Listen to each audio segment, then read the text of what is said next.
Tonight on CBC Vancouver News. This is really just another hit. Another record COVID case total in BC, while local businesses demand more support amid new restrictions. Also, we know seniors who are living in parks, in their cars, who are spending the night at Tim Hortons. The concern over the province's most vulnerable as temperatures drop. Many products or services are not constructed or built with blind people in mind. How a big-name Vancouver chocolatier is part of a retail movement on inclusive packaging. This is CBC Vancouver News.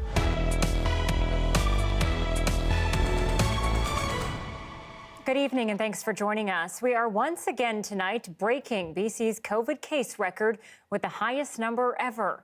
A record of 1,528 new cases, not accounting for those who have done rapid tests on their own. That's an increase of more than 161% from last Wednesday. Active cases are now at 7,253, with hospitalizations down to 187. 6 more people have died of COVID-19 since yesterday. Once again, Vancouver Coastal Health is seeing the highest case increase, followed by Fraser Health and then Island Health. Now, amid new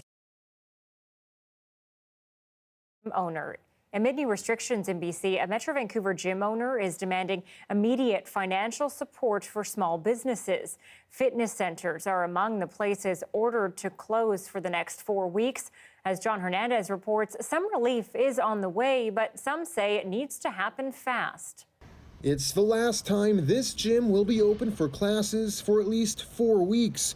Owner Anthony Agtarap has to lock the doors by 11:59 p.m. tonight because of the latest provincial health order. I'm very shocked. Kind of at a loss for words, trying to figure out where is the data coming from that drives this decision. He's been trying to get answers, even raising concerns with BC's health minister directly. Why are we not able to operate at reduced capacity? Why all of a sudden the big, massive closure? Well, of course, we've had the pandemic for 22 months now, and gyms have been a source of transmission. We're facing the Omicron variant of concern. Agtarap has since launched an online petition calling on the province to reconsider its stance and, if not, provide immediate financial help for owners like him. There's businesses like ours that just couldn't make it last time around, right? And, being so that it's so, it's kind of near the end of the year, like we're not sure if we're going to be able to make that either. Thousands have signed on already, with many other gym owners expressing similar financial concerns. This is really just another hit. Owners of this East Vancouver gym say the next 4 weeks were crucial for covering their annual costs. So we really needed this last week, and we definitely needed the first 2 weeks of January, which we were really counting on as being very, very busy. The province says an update on potential financial supports is coming in the days and weeks ahead. Meanwhile, Ottawa announced federal relief for employees and employers is on the way, including subsidies up to 75% for wages and rent. We need to, all of us, do what it takes so Canadians are protected and to have what you need to weather the storm. Encouraging words, but owners say it needs to happen right now. We want that to start ASAP, like right away, and we want commitment from Adrian Dix and Bonnie Henry to say that we're going to take care of you guys because this is what we have to do. Frustrations mounting for those who must put their livelihoods on pause until at least January 18th. John Hernandez, CBC News, Port Moody. New COVID modeling confirms what Dr. Bonnie Henry has said about the high transmissibility of the Omicron variant. Cases are at the highest we've seen here in BC. Those rates have been rising at 13 to 29% every day, with the Omicron spike most prominent in Vancouver Coastal Health and Fraser Health. The modeling group says there's little time to act, and they're urging more restrictions, plus rolling out boosters more quickly. One expert is predicting another lockdown. You're going to need a lockdown to bend it down fully. Small measures are going to just make it slightly slower up rise, but with this steep of a curve, I really do think we're heading either into a lockdown or into a massive booster campaign.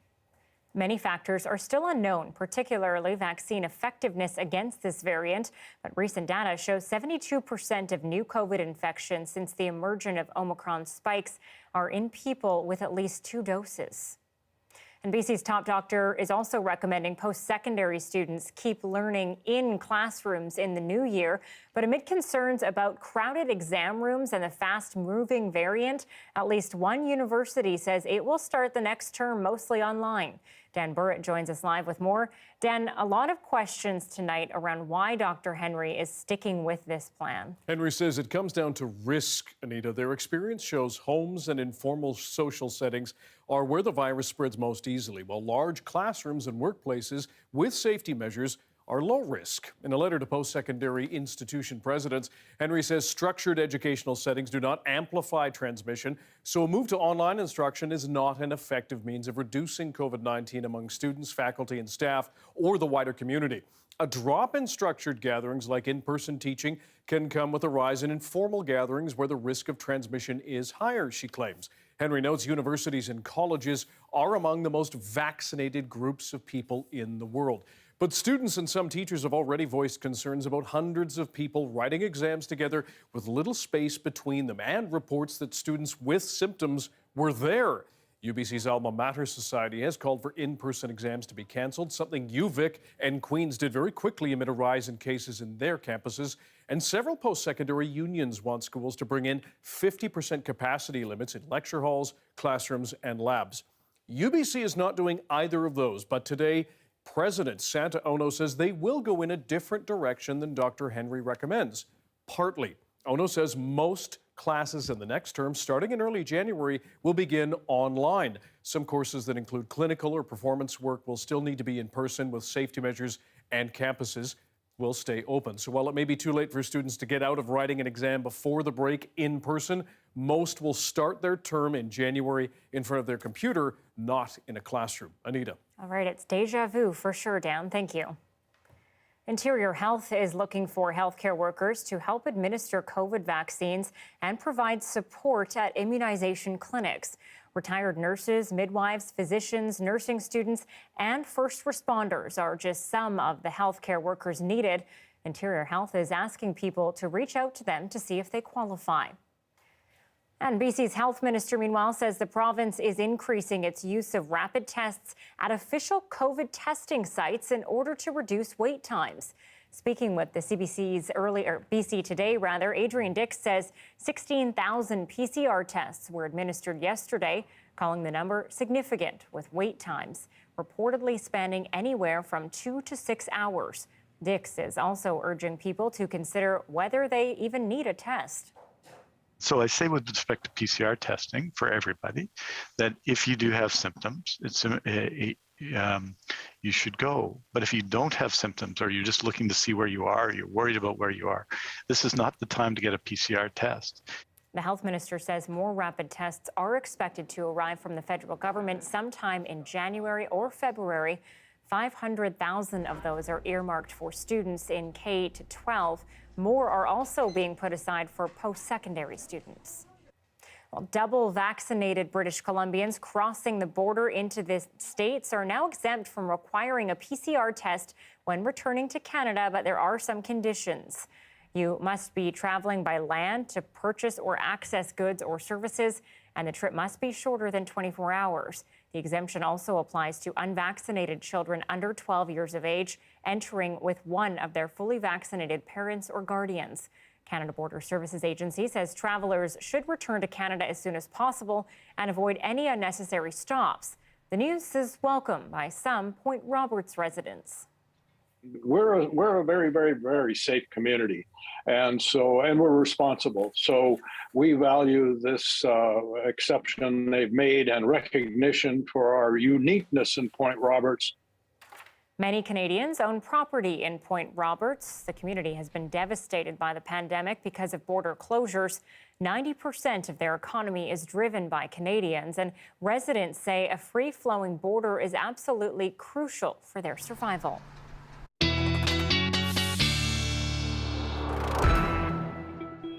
With below freezing temperatures expected to blanket much of BC in the coming days, there's a big increase in the number of extreme weather shelters that are available. And as Janella Hamilton reports, this could mean a huge difference for people living on the streets. For 20 years, Shay Roddy has struggled with mental health and addictions issues, often turning himself to shelters for help. Not only are you keeping yourself out of this cold, but also just it's about support too. It's about just having somebody that opens their arms to you and cares. Roddy is no longer homeless, but he still remembers sleeping outside in sub-zero temperatures. It's morally debilitating too. It's sometimes places like this can offer you just a hot cup of coffee and a clean pair of socks can mean the world. The province says 360 extreme weather shelters have been set up, a 25% increase from last year. We'll grab a coffee, something warm to eat from the kitchen behind us, and ultimately we'll be allocated, one of these beds. One of those shelters is inside New Hope Church in Delta. People can come in, first of all, just be somewhere warm, get a warm drink, something to eat. We have some fresh toiletries, some toques. The Phoenix Society also operates an emergency shelter in Port Moody, where they're seeing growing demand. Literally people that are coming in overnight and getting up and going to work at 5 a.m. in the morning the next day. Marion Pollock says there are more seniors experiencing homelessness since the pandemic began. We know seniors who are living in parks, in their cars, who are spending the night at Tim Hortons. And for seniors living alone, the cold weather is further isolating. I'm a senior and I use a cane and I walk really slow. And for me, if my neighbors don't shovel their walks, I can't go anywhere. I am totally homebound because I'm terrified of falling. Pollock says many seniors rely on the ability to leave their home every day to purchase food or get essential medication. But the frigid temperatures and worries over falling on ice will keep them inside. She is urging people to check on vulnerable neighbors and keep sidewalks clear. Janella Hamilton, CBC News, Delta. Now, let's take a look at how cold it really is going to get. Nick Czernkovich is here with a look at the forecast. And Nick, how bad are we talking? Oh, Anita, we're talking about significantly colder temperatures than what we've seen already. We've got temperatures, daytime highs, that are going to drive down close to the minus double digits. Take a look at the next 7 days. This is our temperature trend heading into next Wednesday, -7 by next Wednesday. And these are daytime highs that we're talking about, not overnight lows, which of course are going to be even lower than that. So some very cold temperatures in the forecast coming up over the next week. Now, I do want to show you a photo here. This was NASA's photo of the day from their MODIS satellite and actually taken on the last day of fall, so December 20th. Now, what they're pointing out is the fog in the valleys, but what also strikes me is all the snowfall that we've seen up there as well. And we've got more snowfall in the forecast coming up. We've still got warnings in effect here across lower British Columbia. We've got some areas like the Coquihalla that's going to see in the neighborhood of about 35 to 60 centimeters of snow. Areas along Highway 3 could see close to 70 centimeters of snow in some places, and that's with the same system that's brought rainfall across the lower mainland. This is now going to kind of clear out for tomorrow, but as we head through the next couple of days, we've got a changing weather pattern, we've got dropping temperatures, and that actually means snowfall headed our way for Christmas Eve and Christmas Day. For the next 24, though, it looks like this: 4 degrees this evening, and then 4 for tomorrow afternoon. After that, though, the temperatures begin to drop. We'll have your full forecast coming up. All right, we'll talk to you soon. Thanks.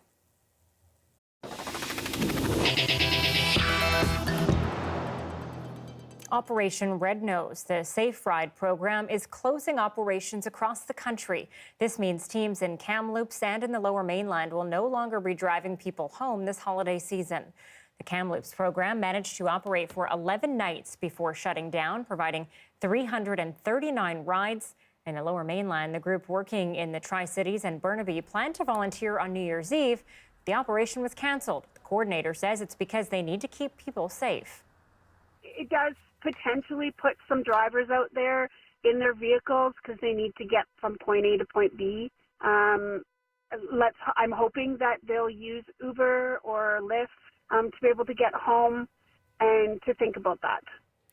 Last year, the branch also canceled their season, but in 2019, they provided more than 400 rides and raised more than $16,000 in donations from riders for kids support in the Tri-Cities. And on the topic of a safe ride home, a campaign to urge drinkers not to drive is taking place around the Lower Mainland. Primary and secondary school students have decorated paper bags to be distributed at BC liquor stores as part of the Think of Me campaign. The project is in partnership between ICBC, school districts, and police departments.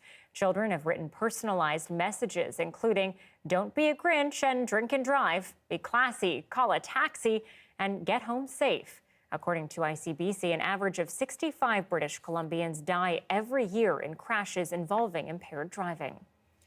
Vernon RCMP are looking for witnesses to what they consider a suspicious event. They say a man was badly burned in the city's downtown.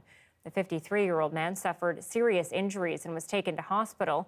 In these images provided to CBC, you can see the man's charred pant leg. Police believe it happened shortly before 2 this morning. Anyone with information is asked to call RCMP. Another fire has broken out on the troubled MV Zim Kingston container ship. The Nanaimo Port Authority says a fire broke out yesterday. Crews put it out about 90 minutes later, and now investigators are looking for a cause. The vessel is docked at Duke Point, south of Nanaimo. It arrived there earlier this month after the ship caught fire at sea, causing it to lose more than 100 shipping containers. And the Coquihalla reopened to commercial traffic on Monday, weeks earlier than expected. Now, crews worked around the clock on temporary repairs. We want to show you now a bird's eye view of what some of that looked like. This drone footage was captured in the Murray Flats area. It shows the scale of the operation for just 2 paving sites. The BC Road Builders and Heavy Construction Association says there were more than 300 workers and 200 machines running at different sites along the highway. There's no set date for when Highway 5 will reopen to all traffic. Saanich police are warning residents tonight to be aware of their surroundings after an encounter involving a dog and a cougar. Oh, no! No, Mika! Mika, no!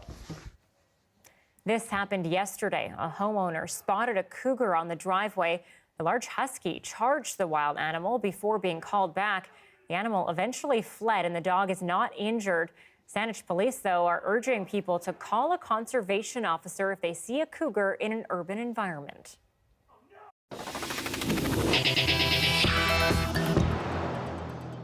Well, from grocery stores to gift exchanges, chances are you've crossed paths with a box of chocolates this holiday season.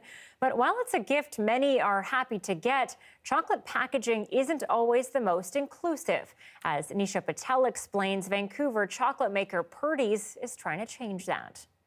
Everybody else can see and grab the ones they want except me. It may be just a box of chocolates, but for the blind community, it's a taste of independence. I got it! So we talked a lot to people who are in the blind community, and they share that they often feel like they're forgotten. The Purdy's chocolate box features Braille on the outside and a Braille chocolate legend inside. This is rare to find Braille on a product. John Ray has been blind for most of his adult life.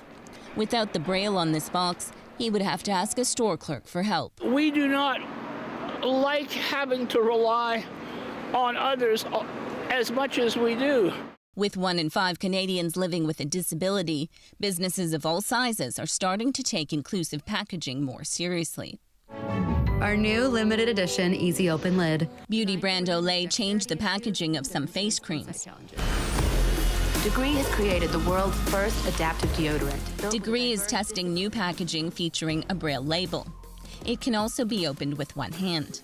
Christina Mallon helped bring this campaign to life. My personal goal is to make inclusive design the only way people design. After becoming paralyzed in both arms 10 years ago, Mallon now works with companies to improve product accessibility. I do show them the business numbers about how this will increase customer happiness, employee happiness, that will help their bottom line. Surveys show that adapting packaging to all abilities creates loyal customers.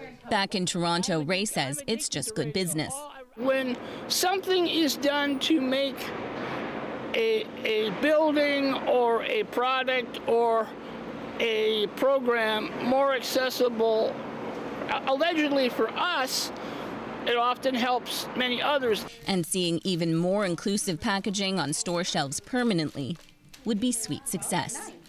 Nisha Patel, CBC News, Toronto. A Metro Vancouver visual artist is showcasing her take on a classic Christmas decoration. Meet Nasib, a 6-foot-tall South Asian nutcracker.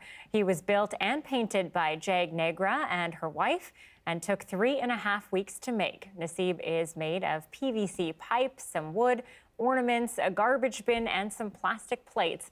Negra says she was inspired to make a South Asian nutcracker because she's never seen one before. Very few have even brown skin. Certainly none have like Indian ornaments on them. Yeah, I was just inspired to put my own cultural touch on it. Although the family has had a few offers, Nasib is not for sale. And for the record, he does not crack nuts. Ottawa is promising more money for businesses and workers hurt by the pandemic. What you need to know about who can apply for support is next.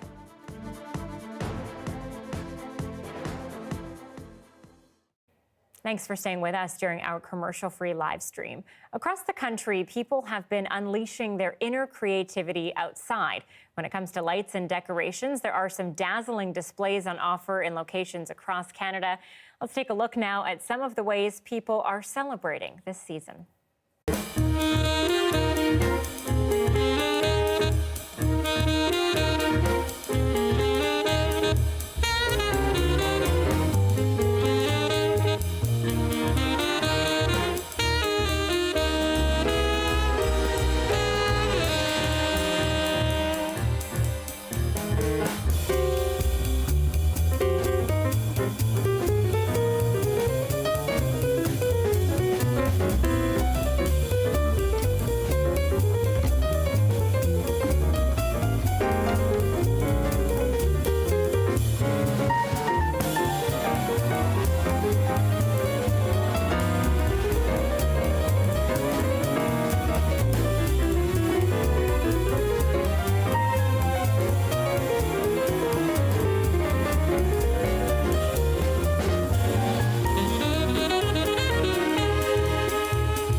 The Omicron variant is behind the biggest wave of COVID infections yet, with no sign of slowing down. So efforts are focused on containment. Anita Bathe is looking at the health orders that are in place and the pleas being made to get Canadians to cut back on contacts. To even get a COVID test in Montreal means hours of waiting, wrapped around city blocks, as Quebec broke another record. More than 6,000 new COVID-19 cases.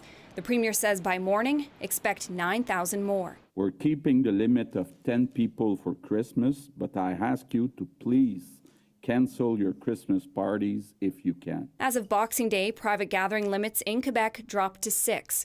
Case records have also been shattered from BC in the west to all of Atlantic Canada, save Newfoundland and Labrador. The virus reaching across the country and up to the Prime Minister's staff. 3 aides and 3 of his security detail have all tested positive. They're following all public health guidance. So am I, and so must we all. But it's a reminder that the virus is all around us. It's very much a threat. We have to keep our guard up. Trudeau has tested negative. He isn't isolating, but is doing regular rapid antigen tests. His government sent more than 35 million of them to provinces and territories this month. Tens of millions more will be arriving, but not until the new year. There aren't enough to go around. I was in line here by 5 o'clock. Rapid tests won't be given out at Toronto's Union Station anymore because of the crowds they drew. We have 1,000 tests, 1,000 people pretty quickly before we ever even begin to give them out. For the second day at an Ottawa community centre, people lined up for hours. So we stood here for 4 hours waiting to get this. I'm not sure if it's worth it. I don't know. Hopefully it will be. Long praised for its easy access to rapid tests, Nova Scotia will start restricting who can get one next week as cases skyrocket. It's also halved capacities in restaurants, stores, and homes. Newfoundland and Labrador closing bars and theatres. Our fear is that if we start to see severe illness, it will overwhelm our healthcare system, which is already stretched. As visitors to PEI now need to self-isolate for at least 4 days.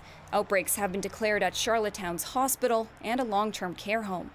The Manitoba government gave out N95 masks at a liquor store. That province is delaying the return to school for a few extra days. It's probably more necessary now than ever. That's the CBC's Marina von Stackelberg reporting tonight. Let's take a closer look now at the federal government's extension and expansion of some of its support programs for those affected by COVID lockdowns. We're going to be there for the hard-hit regions, for specific sectors like art and culture, hospitality, and tourism. We will be there to keep you and your family safe. We're going to continue to work closely with the provinces and territories, but we will be there with supports for the areas that need it. The Canada Worker Lockdown Benefit will target employees whose workplaces were forced to introduce capacity limits of 50% or more. It will provide $300 a week to eligible people who have lost at least half their income. For businesses, the federal local lockdown program is being expanded. Businesses that lost at least 25% of their monthly revenue can apply. Eligible employers will receive rent and wage subsidies depending on those revenue losses. These regulations are retroactive to December 19th and will last until February 12th. In the UK, records fell today. As Farah Morale reports, there's no sign of stopping Omicron, and the endless number of people calling in sick is creating a staffing crunch on some key industries. The bright lights on London's Regent Street. A stark contrast to the dark COVID-19 picture that's emerging today. The UK has topped 100,000 daily new cases for the first time ever. It is worrying, but from what I hear, people aren't as affected as badly, but definitely more cautious. I feel like we have to learn to live with the virus. We can't really look at the numbers anymore because they're always going to get higher. Despite the surging numbers, England is not imposing any new restrictions before Christmas. The government says it's still reviewing the data on Omicron.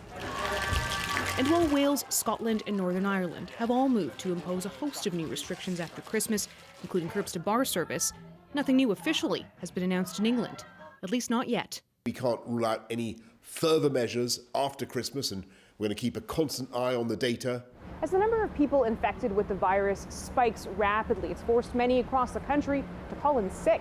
Today, the government announced a change to a key policy, shortening the isolation period for those who test positive from 10 to 7 days if they're double vaccinated and test negative twice. It's a move the government says will minimize disruption.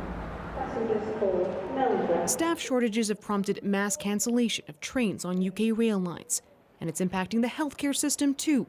I'm fine. I had very mild symptoms. Dr. Sonia Adesara is in isolation after testing positive. Yes, a lot of health workers have been catching COVID, like myself, and a few of my colleagues are currently off because we're having to isolate. So it is a problem because, of course, health workers and also other important workers, whether that's sort of transport drivers, people working in our shops, people working in deliveries. Back on Regent Street, some shoppers hold on to a glimmer of hope for a somewhat normal Christmas. It's what comes after that that's unclear. Farah Morali, CBC News, London. U.S. President Joe Biden met with his task force looking into the country's supply chain issues. Getting goods into the U.S. has been a problem, and there's worry the situation could get worse with the spread of Omicron. As Travis Dunraj tells us, Biden wants to end concerns about shipping disruptions during the high-demand holiday season. This task force was created 6 months ago to deal with major issues when it comes to clearing the supply chain backlog. The White House says progress has been made, but more can be done. Now, there is particular concern right now about the impact Omicron could have on the supply chain, and that is part of the conversation today. Among those in this meeting, CEOs from some of America's biggest companies, including FedEx and Gap, as well as the CEO of the American Association of Port Authorities. On ports, there has been movement, according to the administration. The ports of Los Angeles and Long Beach, which handle about 40% of container imports, are now moving 15% more containers than just a few months ago. This after a push to have round-the-clock operations. Still, the White House recognizes a lot more needs to be done to unclog ports and to find more truckers on the road to simply get goods moving right across the country. Here's a bit of the start of the meeting and President Biden. We brought together business and labor leaders to solve problems. And the much predicted crisis didn't occur. Packages are moving. Gifts are being delivered. Shelves are not empty. Now, inflation is another major issue and eye level for every American going to the grocery store, trying to fill up, or heating their home. In October, inflation in this country hit a 30-year high. The White House says it is linked to supply chain issues caused by COVID-19, and they're talking about it being transitory as well, but Republicans insist it is because of Biden's, quote, failed economic policies. And as much as the administration wants the issue of inflation to go away quickly, it doesn't look like it is going to.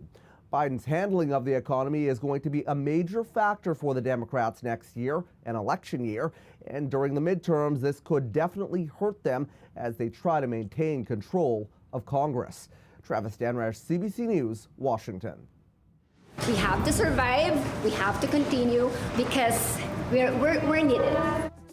As Filipino restaurants gear up for Christmas celebrations, the community's restaurants are facing new challenges, capping off an already turbulent year.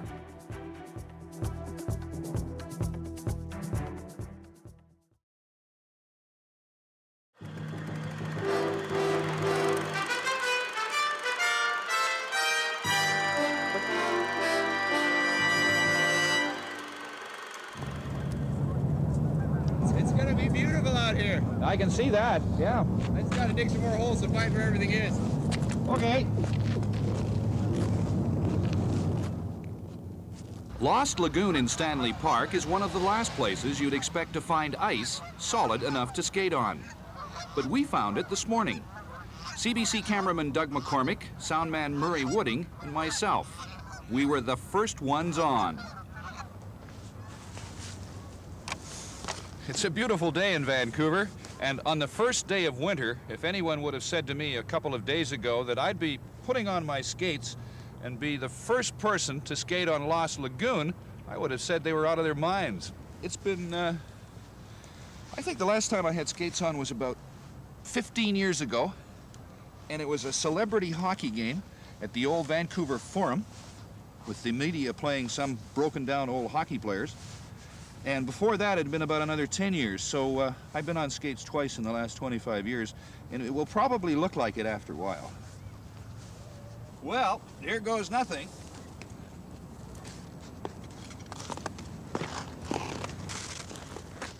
When you've been off skates for a long time and then start again, it's like learning to walk all over.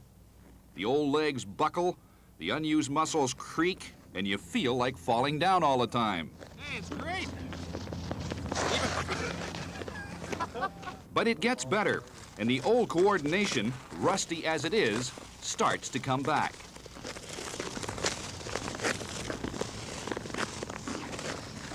On my journey, I found Paul Botkin, who works for the city and is responsible for skating on the lagoon. We need 4.5 inches for it to be safe for a crowd, 2.5 for one person. And over there, it's down to 2 inches along that far edge, and there's open water at that end, so we've got barricades up to keep people away. So this area that we're in right now is just great. Rock solid. This is excellent hockey playing ice from, I haven't seen ice like this since I was a kid on the prairies. By this time, the word was getting around. If a camera crew was on the ice, it must be safe for all. Many people I talked to had never skated before on anything other than an indoor rink. Hi there. Hi. How you doing? Fine. How do you like the ice? Fine. Is it better than an ordinary skating rink? Yeah. What do you like about it? Because it's out in the sun. It's much bigger and you get to skate everywhere. And When they told me about this assignment, I was a little bit dubious because I haven't been on skates for 15 years. But after skating around, it's been wonderful. And it's like swimming or like walking. You never forget. In fact, I'm having so much fun, I think I'll scrap the assignment and just go for a skate.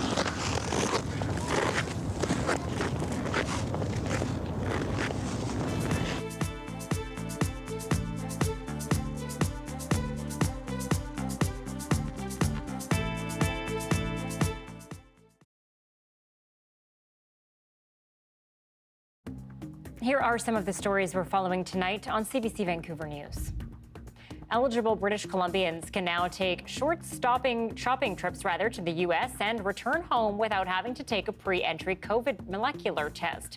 The testing is waived for fully vaccinated BC residents driving over to access or buy goods and who are only out of Canada for less than 24 hours. This decision comes as BC records its highest COVID case count ever at more than 1,500. Christmas celebrations are significant and meaningful in the Filipino community. And while restaurants had been gearing up for a busy holiday season, the pandemic is disrupting those plans. As Michelle Elliott reports, December now brings new challenges, capping off an already turbulent year. This is Kumare Restaurant in Richmond. Early this month, they were taking many orders for the traditional roast pig, or lechon, often the centerpiece of celebrations. But after the floods wiped out farms in the Fraser Valley and cut off highways in BC, the restaurant had trouble meeting demand. Last week, actually, we have about 14 pigs supposed to come. Our pig usually come on Thursday because we have to marinate it for the weekends. And Wednesday, they would phone me and said, there's no pig coming. My heart just sank, because all those pigs have been ordered. The customers fully paid.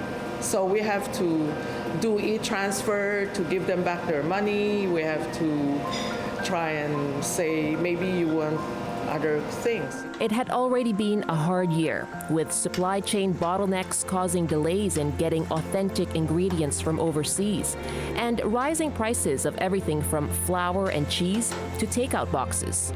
I just don't know what lies ahead, right? Some loss, it's fine with me. But if we have to really have a huge loss, then I don't know. It's sad to say, right? With new gathering restrictions, another curveball. And now LOA is getting calls to cancel large orders. The Filipino community is adjusting again. Parties are being scaled down or called off altogether.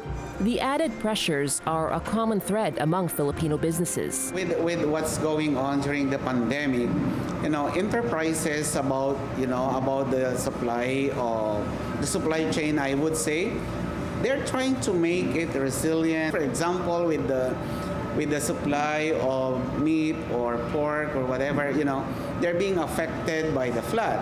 So all of these are being affected. But of course, these enterprises are making it work because of this. It cannot just stop.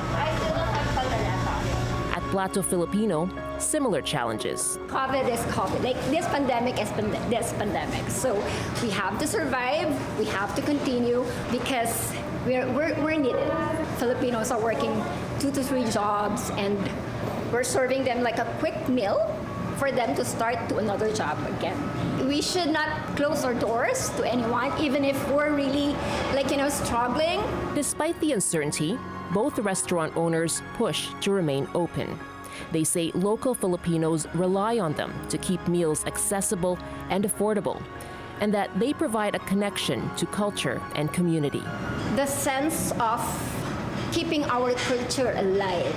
For me to still continue the culture, the food culture of the Philippines through the Plato Filipino food.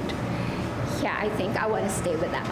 This Christmas, celebrations to keep that culture alive will happen at a smaller scale once again. Michelle Elliott, CBC News, Vancouver.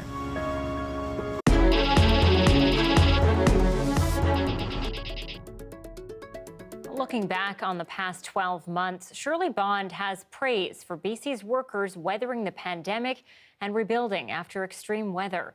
As the official leader of the province's opposition, she has pushed the NDP government to work across parties, but says that hasn't been their approach. The interim leader of the BC Liberals sat down with our legislative reporter, Mira Baines. The interim Liberal leader inherited the lowest seat count in the BC legislature since 1991. Even so, veteran Prince George MLA Shirley Bond is sure there's important work to be done by a strong, united opposition. I think as I look back, I think one of the key things we needed to do was to be more focused as an opposition, recognize that opposition has an important role to play in the system that we have in our province. And so I concentrated on making sure we could do our job as the opposition. So yes, a big year ahead, looking forward to the beginning of February and the selection of that new leader. Bond says working with the leader of the BC Green Party to draw attention to solutions needed in BC in 2021 was effective and hopes for more cooperation in the coming year. One of the key things we need to do is learn lessons from what's happened previously. And whether it was the wildfires or the heat dome or now landslides and flooding, I think there's work to do in terms of the response that we have for British Columbians. I've tried really hard working with the leader of the Green Party, for example, to say, let's work across party lines and let's make sure that our response to these events in the future is better and that we are working together to find the best possible solutions. So far, the government has rejected those offers of working across party lines. So I am hopeful that in 2022, as we look at how we better serve British Columbians, that working across party lines will be a more important part of that work. As BC faces more uncertainty with the Omicron variant going into the new year, Bond is calling on the government to act with more urgency. And as we face a potential resurgence with this new and latest variant, we're going to continue to need to support businesses on the ground. And when it comes to COVID response more broadly, we need to make sure that the people of British Columbia, like Canadians across the country, have access to rapid tests. We think that's an important extra layer of protection. We've been calling on the government to do that since early on in the pandemic. We also need to see an expedited booster shot program and the continued emphasis on vaccination. Those are all important steps. And British Columbians, again, the vast majority of them have done everything they've been asked to do and more. Bond says her workload has been heavy, but it's been an honor to serve as Liberal leader. I think as I look back at the last year and one of the things that I am completely touched by is the tireless efforts of people on the ground in our province. When you think about the grocery clerks and the gas station and, the people in hospitals and nurses and first responders, the people who are rebuilding our roads in such an exceptional way. She says as outgoing leader, she's grateful for communities and families who work through the pandemic. Mira Baines, CBC News, Vancouver. At 6:44, you're looking at a live look of Victoria's Harbour, and it looks like we're in for it. A series of storms making their way to BC, bringing cold Arctic air with snow, freezing rain, and chilly lows. Nick Czernkovich has the full forecast when we come back.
Johanna Wagstaff is off this week, so we welcome Nick Czernkovich once again.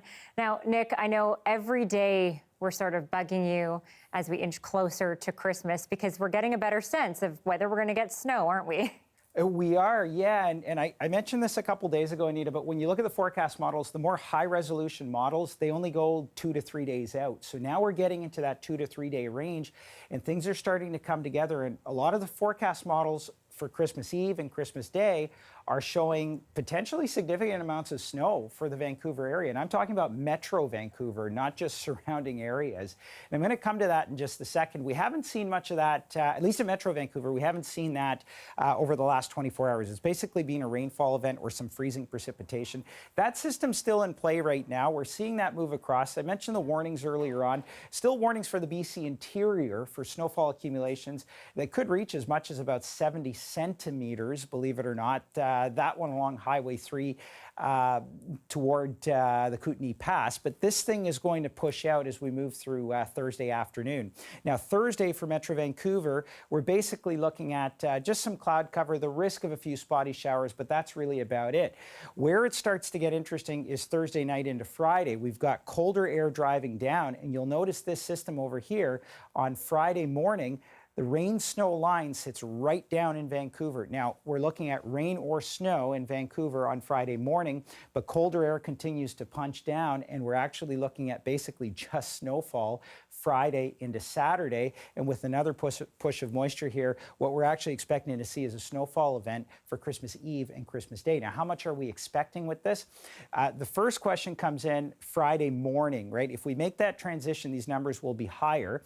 In this model here, it's not showing much in the way of snow for Friday morning, but as we transition over by Christmas morning, we're looking at somewhere in the order of about 10 centimeters of snow. Now, this could actually vary plus or minus 5, but it's looking pretty certain we're going to see accumulating snow in Vancouver for Christmas Day and even Christmas Eve. There's a look at the forecast for tomorrow across the region.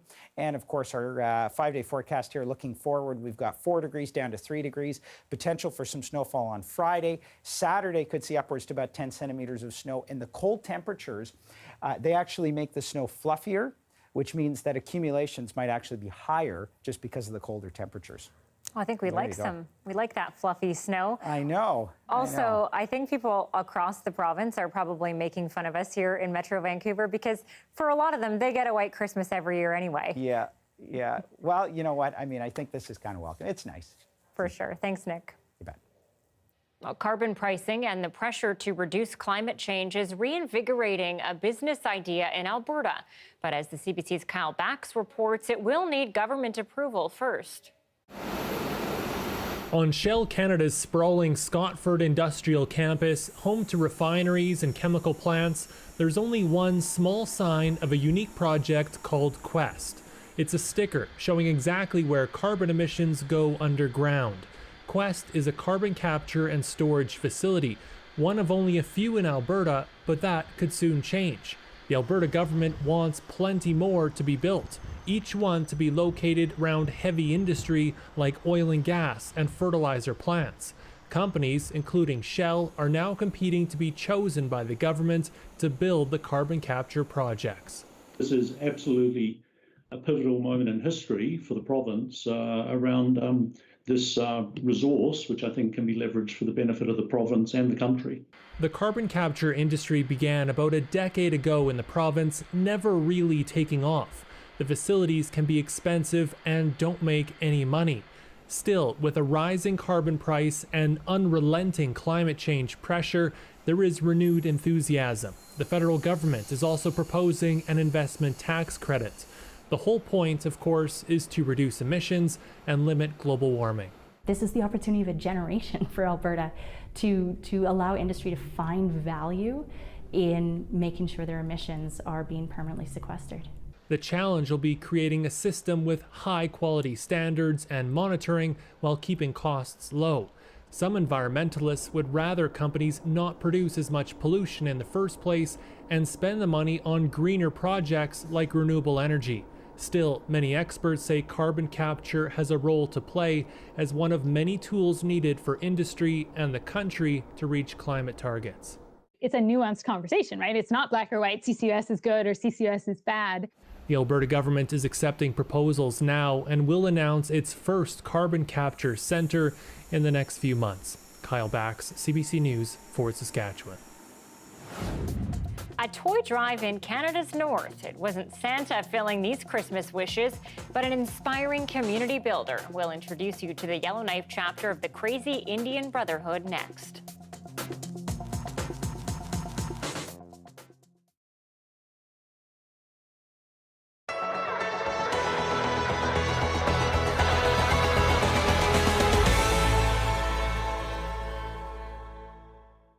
We are like a family from Syria. We moved to Lebanon as a refugee in 2013 because of like the war that we have it in our country. In 2016, the UN told us to move to Canada. We didn't know where, like which city, which province, we didn't know. So when we come to here, we end up in mountain. So good city, beautiful, snow covers, white stuff. We put a call out for families when we decide on where we're building. Essentially, as long as the family fits the criteria, they can apply, and then we go through the process, which is a long and stringent and strict process that we follow. But that's what all of our families go through. And so this particular family, that's what they did. Filled out all the criteria, gave us all the paperwork required on time. And then eventually, out of whoever follows the process, they were selected for this house. So this house means a lot. All the happiness, all memories, we're gonna build it together here, like as a one family. I don't have to be separate from my mom, my dad. I can be with them, help me as a family. Like one hand can do a lot of things. You have to make sure that you fit the criteria, and one of them is, are you capable of paying a Habitat mortgage? We're not giving houses away. People are qualifying for a Habitat house, which also means it's a mortgage. So that is incredibly important that they are able to do that. Yes, absolutely.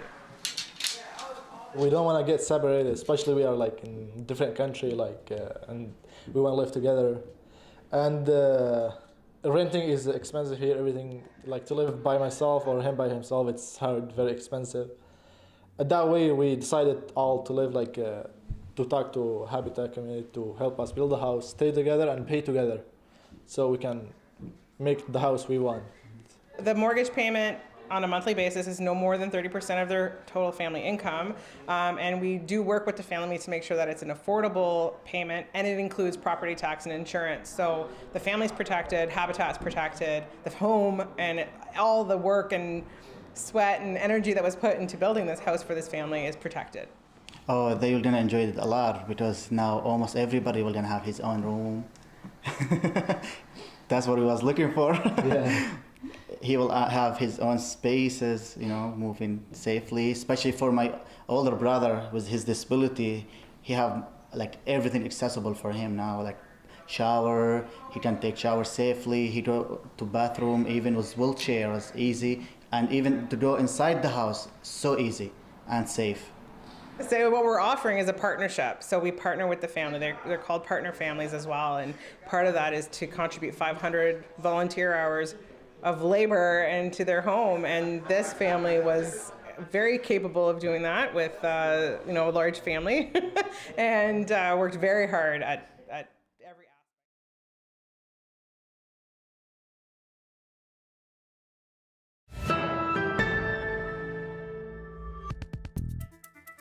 Let's look to the north now, not far from another famous workshop. A toy drive in Yellowknife is helping families this holiday season. As the CBC's Anita Taylor explains, it was organized by the Crazy Indian Brotherhood and its inspiring leader. It's a cold December morning in Yellowknife. These gifts are being delivered by some unlikely elves. I'm here to get a present for my daughter. Oh, you gotta wait till 10. Michael Fatt leads this group called the Crazy Indians Brotherhood. For a second year, they're giving out toys to families in need, purchased mostly with money raised through donated recycled cans and bottles. The majority of us come from, some hard backgrounds and some troubled past, Like for myself, I endured a lot in my life. Fatt is a 60s scoop survivor. When he moved to Yellowknife as an adult, he was homeless, but he got sober and off the streets and found support with the Brotherhood. Mid-pandemic, he came up with the idea for this toy drive. We know that there's people during the COVID period too, as well as struggling to try to make ends meet. So myself, and I went through some rough Christmases, and I had socks and underwear, and that was it. And I wish I had the toy, right? The members of the group collected around $9,000 of recycling from people across the city. My wife was tired of the bags in my yard. Then they connected with a toy wholesaler in Alberta. Scott Ewell drove the 1,500 kilometers to Edmonton and back to pick up the goods. I built my life out of 3 garbage bags of clothes in Yellowknife, and just to see how helpful people are with each other and community-based, For me, I feed off the joy. These parents have been braving the cold to pick out toys since sunrise. These are things our kids always ask for that we can never afford. This mom found exactly what her 2 kids have been asking for this Christmas: a basketball hoop and a game card. It's tough living off $1,800 a month, but thanks to the community and Crazy Indians and Sally Ann, my kids are gonna have a great Christmas. All for my kids. I got 6 kids. They just want to open it right now. Oh, put it on that table right there. Pat says the gift of giving motivates him to stay sober and grounded. I'm so grateful for the life that I've created. He's already thinking about next year's toy drive and expanding to communities across the north. Juanita Taylor, CBC News, Yellowknife. Such a great story. So wonderful to see that holiday spirit. And it really is all around us. Despite all of these tiring COVID restrictions, it is there. That's it for CBC Vancouver News on this Wednesday night. We'll see you back here tomorrow.